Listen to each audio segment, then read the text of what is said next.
Good morning, Mark. How are you, buddy? Good morning, good afternoon, and good evening, Miles. I'm doing well. I'm just Oh, it's hanging in so there. nice. Just finished my breakfast, ready to tackle the day. But first, I thought, let me get this out of the way, the podcast. So that's Absolutely. right. So we're For in. sure. So, my kids are back for spring break. And so you bring up a very important topic in our household, which is breakfast. Mhm. And so every time they come back, I try to make their favorites, which is, eggs, bacon, pancakes. But it's really the pancakes that every single time I get a little anxious about. And here's why, Mark. Yeah, tell So me. you're probably the master chef. I Hmm. am not. You know that. And I go through probably six practice pancakes, not one like everybody else does, Hmm. six practice pancakes. And, you know, either the batter's too thick or Hmm. I'm leaving it on the griddle too long or Yeah. whatever. But those first six are really bad. But today was a little special. Today was special. So I watched a YouTube video. It's Okay. amazing what you can learn on YouTube on how to make um, anything really. But I watched this specific episode where a little lower on the heat. Okay. That's the key to good pancakes. No matter the consistency of the batter, just lower heat. Well, that I don't know. I'm no scientist here, I Mark. understand. But and when the batter starts bubbling on the Hmm. griddle, Yeah. that's when you know to flip. I did not know that. Here's the problem. Yeah. I don't know when to take off because there's no more Uh, bubbles. Oh, so do you burn them? Are they nice and crispy? Is that your the patented Miles pancake?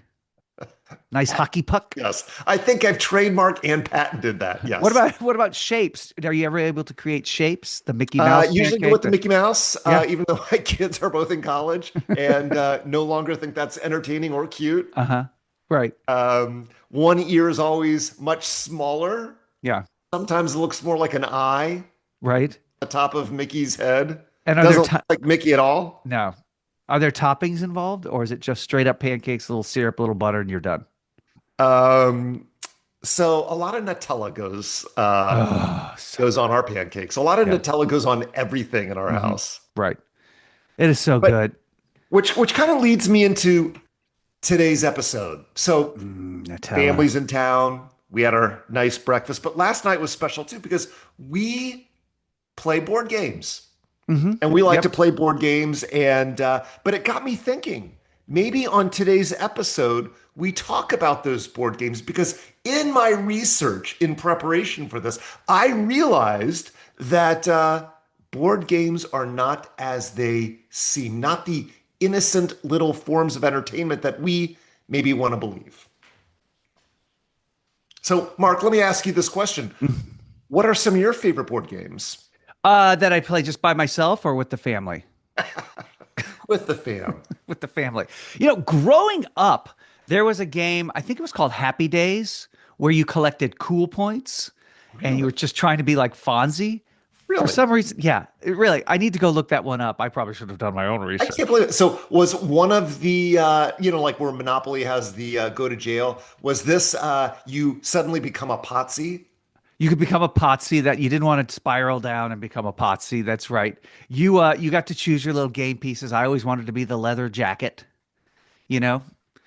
You could be Arnold I if you guess there's wanted a to. yep. Whatever his call tag was, whatever How his how is it possible that we thought Fonz was the epitome of coolness and his office was the men's restroom at Arnold's? Right. And we thought that was cool, man. He just goes into the restroom and that's his office. But that was one of my favorite games. There was nothing really dangerous about it. It was really kind of easy. I don't think there was any sort of conspiracy or chaos behind it. What was one of your favorites as a kid? well, obviously Risk, Monopoly, these were kind of like the mainstays in our household. Right. We played a lot of checkers, played a Hmm. lot of Connect Four. A lot of Connect Four. Every so often when we were we weren't feeling very creative, we would play tic-tac-toe, but oftentimes we made up our own games. Okay. Like, But You did? Did you ever patent it? Did you ever try to sell it or Never, no? never. No, they weren't those types of games where people would actually have fun doing it. It was just a way for maybe my older siblings to beat up on me or Yeah. me to beat up on my older siblings. You know, growing up in a household with nine kids, Yeah. you can do those things. 9 kids and one sandwich We were that you had kind to of fight like over. we we were referred to as China on our block because we had so many people. Billions Constantly, my of parents would kids. constantly be getting notes saying, "Hey, you know what? We're we're kind of putting our foot down here and implementing the two kids Your policy." neighbors did that. Yeah, It kicked us wasn't out even of the a. neighborhood. Absolutely. I'm We went so from neighborhood sorry. to neighborhood to neighborhood, Mm. state to state to state. It's crazy. They all had that same policy. Uh-huh. Well, neighbors gonna be neighbors.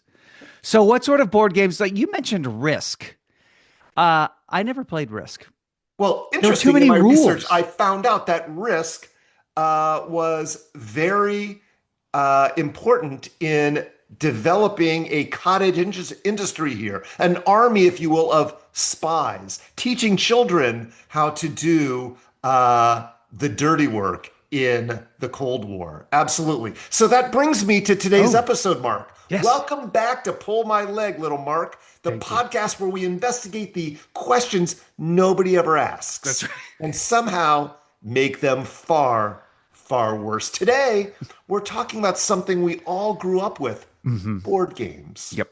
Those wholesome little boxes your parents pulled out during family night. You know the ones, Mark. Yes. Monopoly, Candyland, Clue, Risk, harmless fun, right?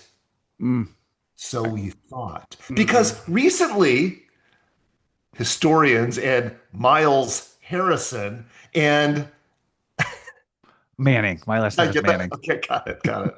Because recently historians, and by historians I mean a guy on the internet with a blog and a lot of time on his hands, living in his mother's basement, gotta always throw that in, Yeah. have uncovered something shocking. Board games not may not have been invented for fun at all, Mark.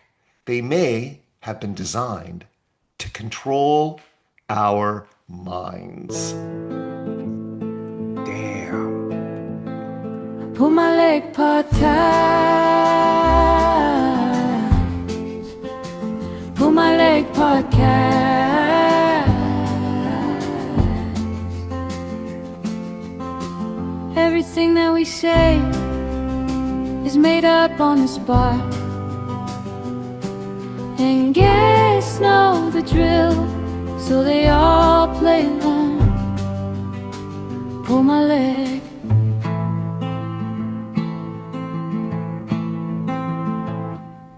So, welcome back to the show, guys. Pull my leg. On this episode, we're talking about games, the Hmm. board games that we all grew up playing with our families and our siblings, at each other's throats after dinner, flipping tables, punching children, punching siblings, punching ourselves for losing, punching our parents for making us go to jail in Monopoly. But here's something, Mark. You know that game Clue, Mr. Mustard and I believe he was a colonel. Miss Pumpernickel? Pumpernickel. Yeah. Mr. Plum, Detective Plum. Right. Detective Plum. Here's something. You played it a lot, Clue, I can tell. yes, Clue was designed to develop deductive reasoning skills in children. But why didn't they tell us? And what they didn't tell you is that it also trained an entire generation to casually accuse their friends and family of murder. Murder! Murder, I tell you. To this day, millions of adults still can't walk into a room and think, was it Steve?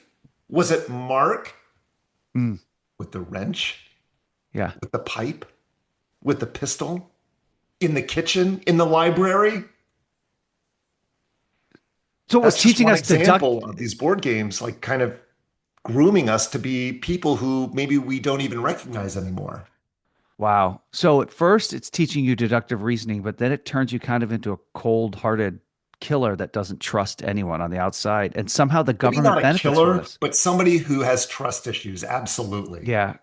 Well, along those same lines, I remember one of the earliest games that I played was Hungry Hungry Hippos.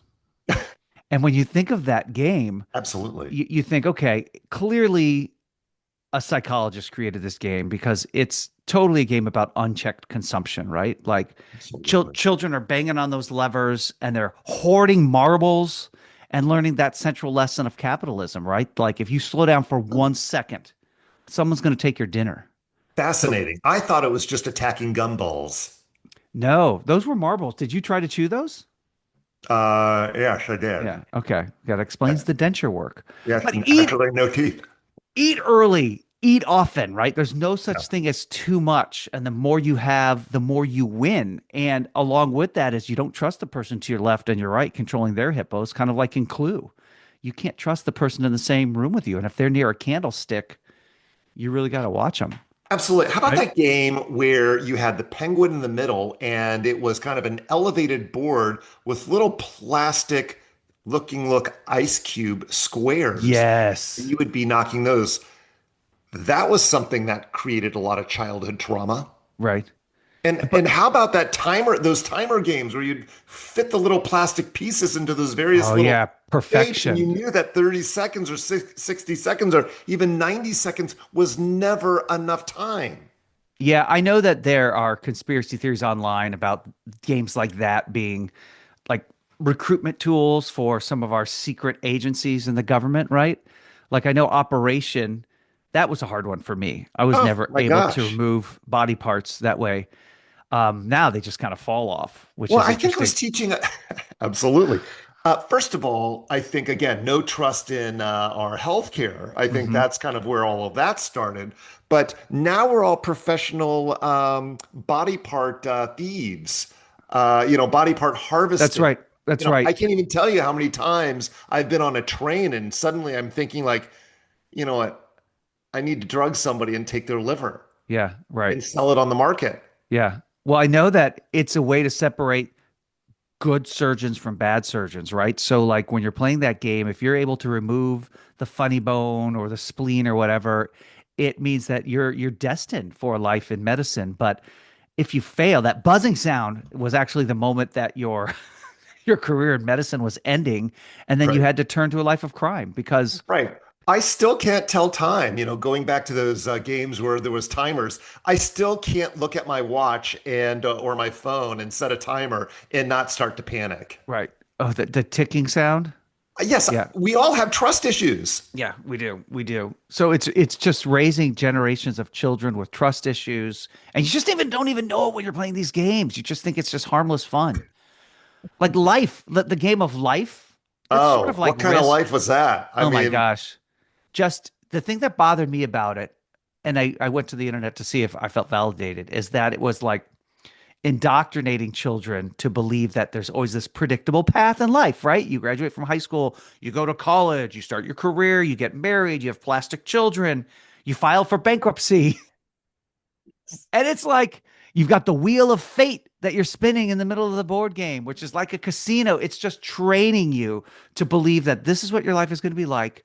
You're going to be miserable, head to Vegas and blow all of your college absolutely. No, savings money. Yeah. Mark, I am totally with you. I mean, in that specific game, Game of Life, you could always go right or left. I tended to go off board on that and ended up being a hooker and a pole dancer. Yeah. That was off board. I think I accidentally landed in Candyland when I was playing the Game of Life. Oh, Candyland. I don't even think there was anything, that nefarious about Candyland. It was just an awful There game. was, Mark. That that had. Why do kids love it and adults hate it so much? So let me share this with you. You're Yeah. bringing up a very sensitive issue. The Okay. game of Candyland, right? Yeah. It's an innocent game full of gingerbread and suckers and lollipops It's and colorful. chocolate. No, Hmm. Mark. Candyland wasn't about fun. It was all about conditioning children to associate happiness with candy-themed environments. Oh. Thank you, Dental Association. Bright colors, gumdrop forests, molasses swamps. Within 6 months, children were exposed to Candyland were statistically more likely to believe breakfast cereal counts as a fruit. Oh wow. Yeah. The Totally ADA was understandable, behind though. that. Totally understandable. That reminds me that the holiday smiles are right around the corner. And I have one important question for you. Are you ready for the board game that combines nostalgia, shopping, and mild authoritarianism? Is the Oh, answer yes? is that Dreidel? Yes, It is absolutely. not Dreidel, but it's close. From Bilton Bradley, the makers of Kiss My Grits and Nanu Nanu, comes the latest holiday must-have. It's Mall Madness Global Domination Edition, the only board game where players compete to control every shopping mall in America and eventually the world. That's right. Start your journey at the Food Court of Destiny. Then you travel through classic locations like the Arcade of Leadership, quarters not needed, the Chess King Strategic Planning Center, the Orange Julius Diplomatic Lounge, and the mysterious hallway where KB Toys used to be. But be careful, you might have to install a dial-up internet station in the middle of the mall, or trigger a full Tamagotchi economic collapse, or even replace all of the music in the mall with Rick Astley, which might be okay because Miles, unlike your middle school girlfriend, Rick, will never give you up.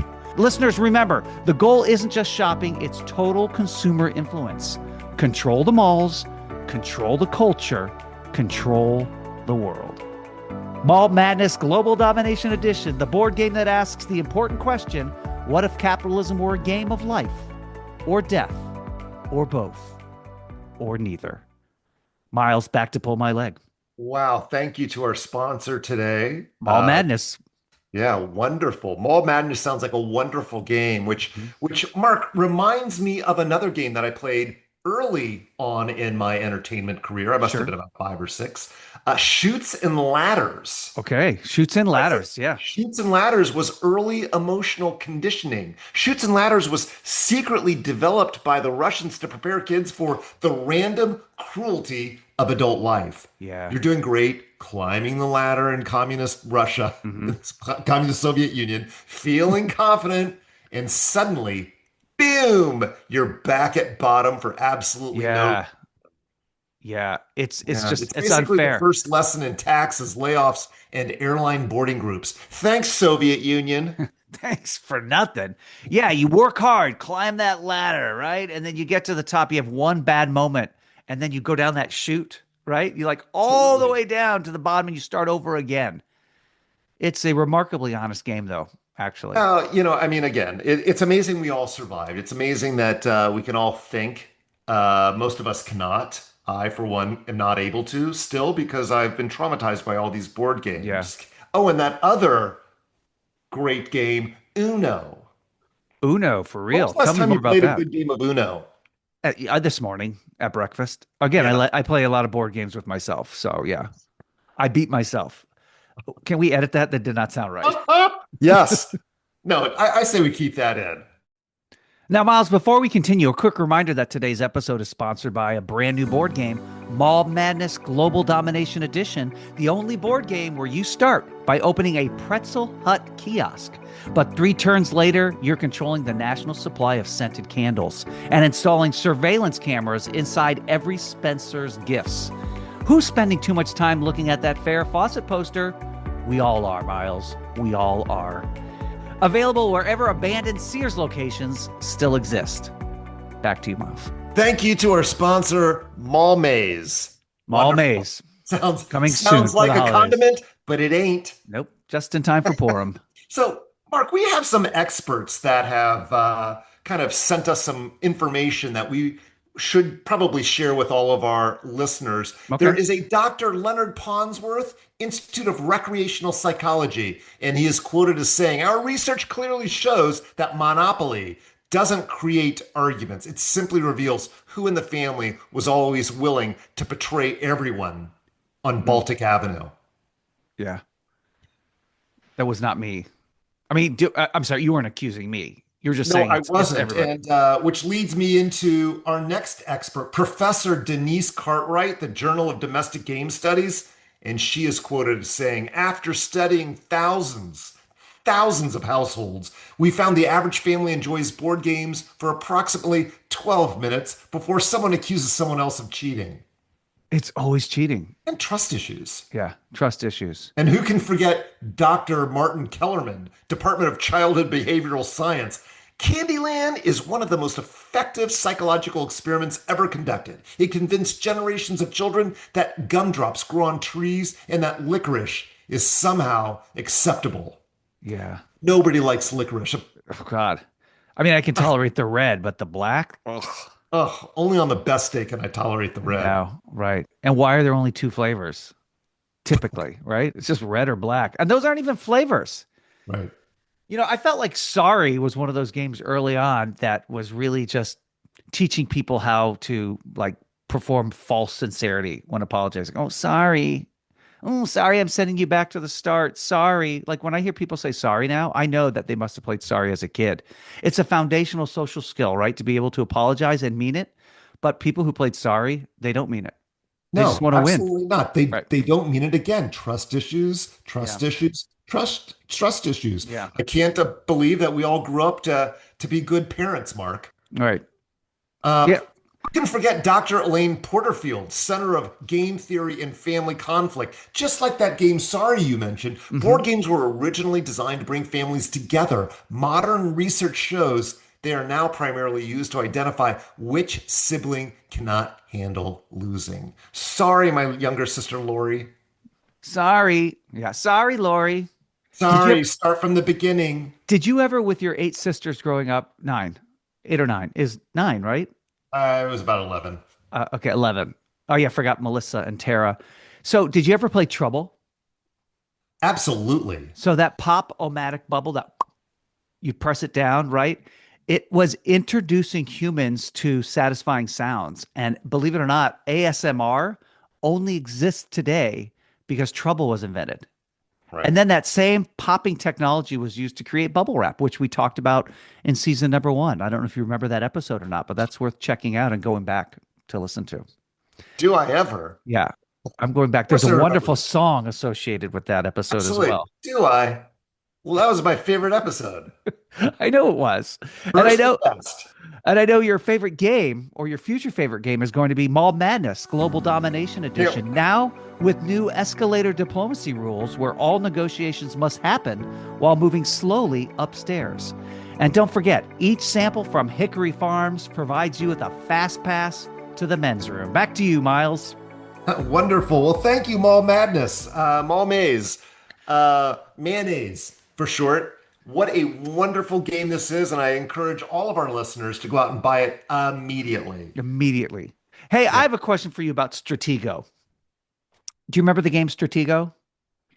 absolutely, I do. You would be hiding your flag from your opponent, and you usually hide your flag around a bunch of bombs, or maybe you keep the number three or the number two near there. You know what I'm talking about? So, what I found out was, and I know this is all true, that the CIA had a big influence on the development of that game because in that game, a spy is the only character that can defeat a general. The general was the number one game piece, the most power, Right, but a spy, a right. wimpy little spy that hides in the shadows can defeat a big, powerful general? No way. The CIA has to be behind something like that because there's no way in reality that could happen. You have They no made thoughts on that, do you? right. They made the Spy, the LeBron James, the Michael Jordan, the Wilt Chamberlain, the Kobe Bryant. Impossible. Right. There's Kobe, no, there's no way. Yeah, that's spy. There's no way the spy was Kobe. There's just no way. The general was the Kobe. The spy was like, at best. I don't want to disparage any former NBA player. absolutely. I can't believe that. We're going to I'm get not even calls going to from do the it. NBA now. I'm not even going to do it because I love them all. Please send me some free tickets. I love you guys. Would you be interested, Miles, in asking Alexa some questions about gameplay and what she knows? Absolutely. For Okay. sure. So, Alexa, what is the first board game in history? Senet, an ancient Egyptian game dating back to 3100 BCE, is considered the first recorded board game. It was played on a grid and involved moving pieces along a path, representing a spiritual journey. Would you like to learn about other ancient board games besides Senet? No, I would not.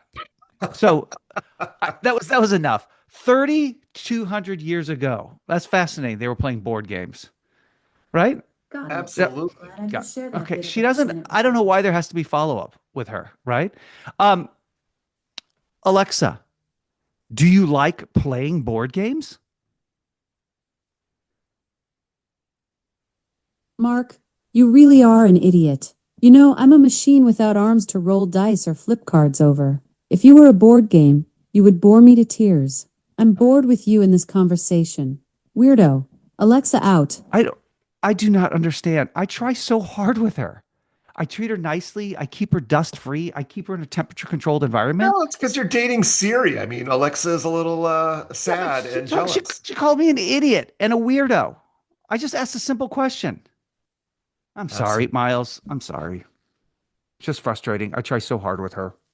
So, Mark, before we get into our questions from our callers, Yeah. I want to share with you the actual truth behind games Oh, and game okay. boards and game board family night. We call this segment Truth Bomb. Beep, beep, beep, beep, beep, beep, beep. Okay. So here's the real truth about board games, Mark. They Yeah. weren't originally created just to entertain kids, so we're on to something.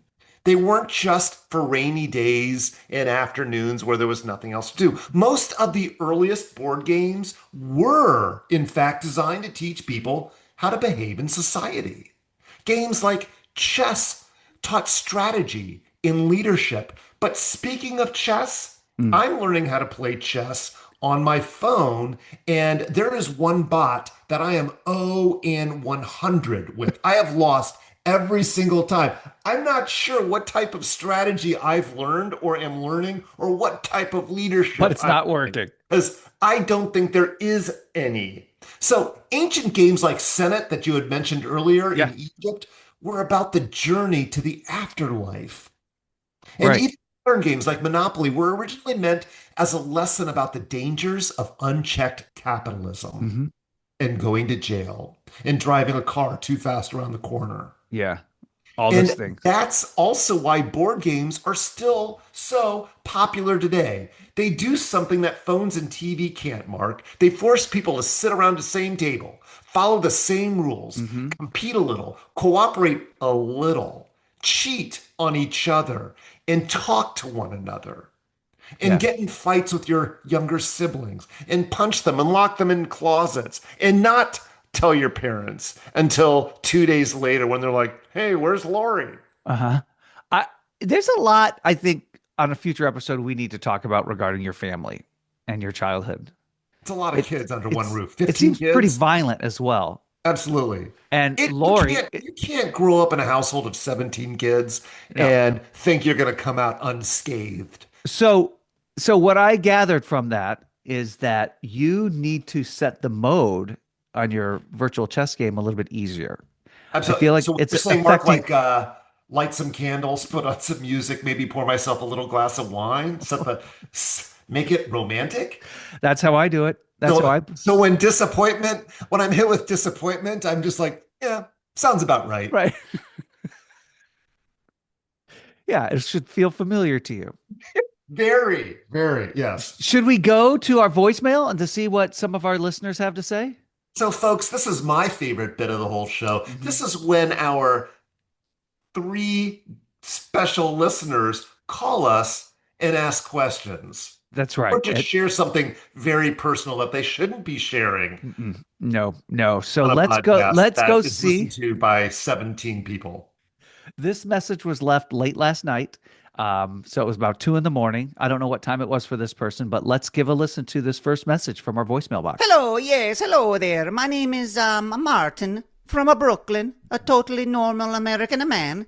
And no, I have never been to Italy. And no, I do not have a brother. Hello, Luigi. Luigi, get off of the phone. I'm making a call right now. Please, give me some privacy. Oh, sorry, Martin. Listen, I'm having a bit of a situation here, and maybe you can help me out.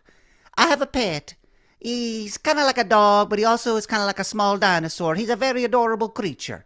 Is he male? Is he female? I honestly can't tell, and the vet refuses to comment. But we will call him Rover. Woohoo! Rover, definitely Rover. So Rover, likes to chase the balls and fetch sticks, and he's actually a surprisingly good driver. Although he does throw banana peels at other cars, which is incredibly rude, but cute at the same time. Anyway, I've been trying to teach Rover how to play board games with me, and it's not going so well. Chess, he eats all of the pieces. Checkers, he eats of the pieces. Monopoly, he eats of the pieces. Sorry, he eats of the pieces. Stratego, he eats of the pieces. Papa John's, he eats of the pieces of pizza. Hee hee! You see what I did there? I'm a funny guy from Brooklyn. Marty from Brooklyn. So my question is this. What board game would you recommend for a pet that eats literally every game piece it encounters, but still wants to have a fun game night? And hypothetically, if this creature were able to jump very high and make a cheerful sounds, how would that change your answer? Okay, thank you, Marty from Brooklyn. So it sounds like he's got a pet that eats a lot of the game pieces. So what board game do you recommend he play, which doesn't lead to that problem? Most board games have lots of pieces. Yeah. I mean, that's kind of the thing, right? Yeah. There are pieces. I mean, that's why they're so expensive. Having Yeah. all those people carving those pieces. I You mean, that's know, Ouija might be an option because the only game piece is that weirdly shaped triangular looking glass type of thing that everybody puts their hands on. So if Yosh Rover were to come over and try to eat that piece, at least people could hold it down. It's a Are you possibility. encouraging that they participate in the world of the No. dark arts? No, I'm not suggesting that at all. But if you happen to be Of participating course, in then the you would dark need arts, my sister to participate, Jennifer, because she's Jennifer. always the one accused of moving that thing. And the Uh-huh. only reason why we could tell Yeah. that she was the one moving it is because there were always misspellings in her answers. Yeah, because people in the netherworld, at least they spell correctly. Oh, That's right. Jennifer, Lori, your sisters are out of control. So I would think Two of the Ouija 19. I and was then the only boy. Did I mention that? yes. I can't think of any other board game. I mean, I would say backgammon because those pieces are heavy and they don't taste as good as some of the other game pieces. But Good point. all right, let's try another caller, shall we? This is another voicemail left early this week. Let's see what this person has to say. And Yes, good evening. Long-time caller, first-time Pilates instructor. I'm calling from what you would simply describe as a very large house with far too many rooms and an extremely questionable social circle. I prefer to remain anonymous, but for the sake of conversation, you can call me the Colonel. Now, I've a bit of a concern. For years I've been attending these, gatherings.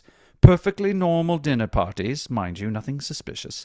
But every single time we get together, somebody winds up murdered. And here's the strange part. Without fail, the accusations always land on me. Apparently, if you're a retired military man wearing a yellow suit and standing near a candlestick, everyone's suddenly an investigator. Now, here's where the conspiracy comes in. I've begun to suspect that this entire situation was engineered by the board game industry. Think about it. They took our private tragedies, turned them into entertainment, printed millions of copies, and now children all across America are pointing fingers and saying things like, Colonel Mustard, in the library, with the wrench. First of all, I would never use a wrench. I'm a professional. My question is this. Do you think the creators of board games like Clue are secretly conditioning the public to believe that every mystery can be solved with wild guessing and a tiny envelope complicated than that? it's a really good question. That's Oh really my God. There are so many questions in that call. First off, are condiments murderers? One. right. Two, what does it mean that a professional, what do professionals use to kill and murder people? Yeah, right. He said he's a professional. So using candlestick, I don't know what professional tools are. I don't know these questions because I have never murdered someone in a giant mansion. I don't know these answers I don't either. because this is the first time I've heard that question. Yeah. And I haven't had time to write something really funny and witty about it. I think what the lesson we've learned here from those last two callers is that on our voicemail, we need to put some limitations on how long of a recording people can leave. That's the real lesson that we've learned here. The Colonel sounds like a very I like the 7 minute long messages. right. Hey, you guys got to get to the point a little bit faster there. So yeah, it is interesting though that when we accuse people of murder, we can't just do it to their faces. We have to write it down on a little piece of paper and put it into a tiny little envelope. That's right. Who, when you played Clue, was there one person in particular that did the most Murdering? Murdering? Dun, Uh-huh. dun, dun. My sister, Oh, which uh, sister this time? yeah, my sister, Sarah. Uh-huh. Sarah, who we nicknamed Red, Hmm. uh, due to her brown hair. Yeah. We would always accuse her of murder Yeah. But I don't because think, yeah. she just had that murderous look. Yeah. Right. So anyway, we have no answers to either of our callers. Next time we should do some more homework. Those are very lengthy calls. Seriously, I might have to edit that out in post. We might have to remove that Is, in general. are we still in the board game I know. What are episode, we or even did we talking already about jump to a here? new episode? Is there any final board game? Is Mahjong a board game?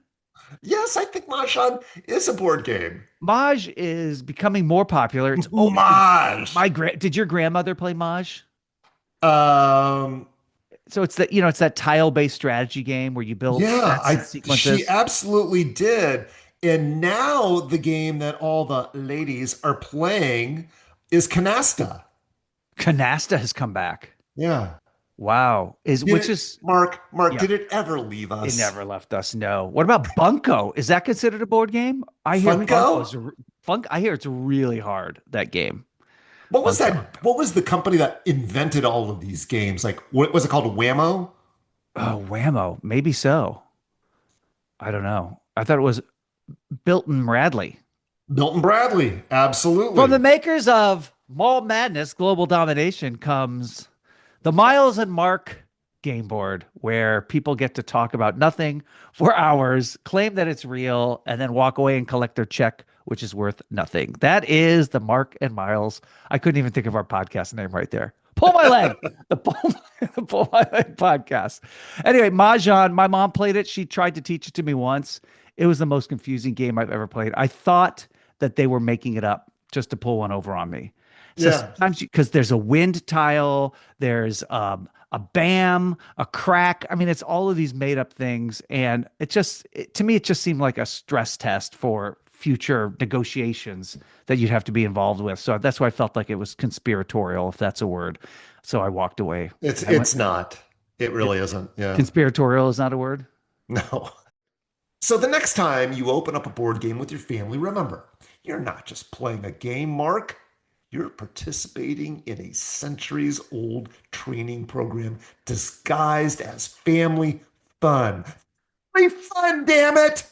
I like how people come here for the uplifting messages. Absolutely. And if someone flips the board, accuses you of cheating, or storms out of the room, congratulations. You are living life. You're Played living it life. exactly the right way. You are winning. Right. That is great. Mark, Yeah.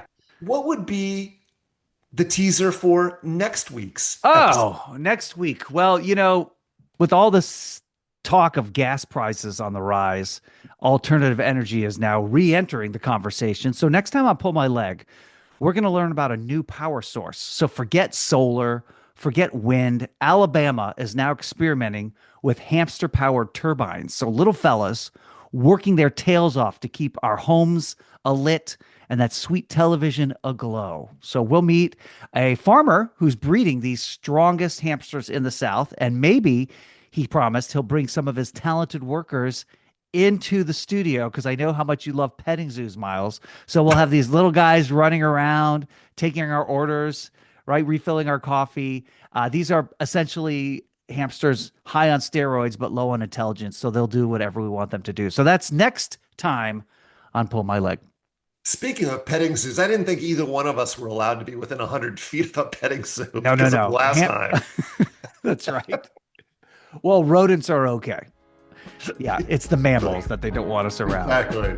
So, Miles, to wrap up, happiness can't be bought. You know that. But it can be rented with a good coupon. So, joy is 2 for 1 this week with no expiration. And I thank you so much for hosting the show with me, Miles. God, that's beautiful. I look forward to it, and we'll see you next time. See you next time, Mark.